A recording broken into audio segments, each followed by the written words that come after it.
मग मूर्ती सरांनी आम्हाला ट्रिग्नॉमेट्री शिकवताना साइन थिटा कसं आलं, कॉस थिटा कसं आलं, टॅन थिटा कसं आलं, हे त्यांनी फॉर्म्युले कसे आले आम्हाला उलगडून दाखवलं.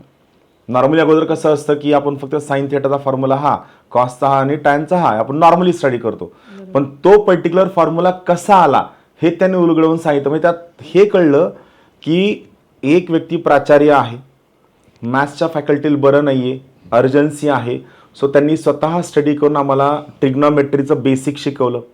बरं, हे झाल्यानंतर आमच्या शाळेत गणपती बसवला जायचा, तर गणपतीची पूजासुद्धा मूर्ती सरच करायचे.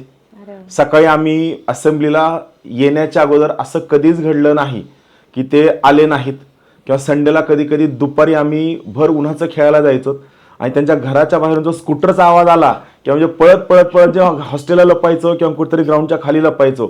म्हणजे गोष्ट काय असते माहिती का, इट्स ऑल अबाउट चॉईसेस. हे तुम्ही ठरवलंय की तुम्ही प्राचार्य असताना तुमचं काम करून 24 तास केबिनमध्ये बसायचंय का तुम्ही कुठं कुठं त्या ठिकाणी सोल्युशन बनवू शकता. हे मला त्यांचं खूप आवडलं.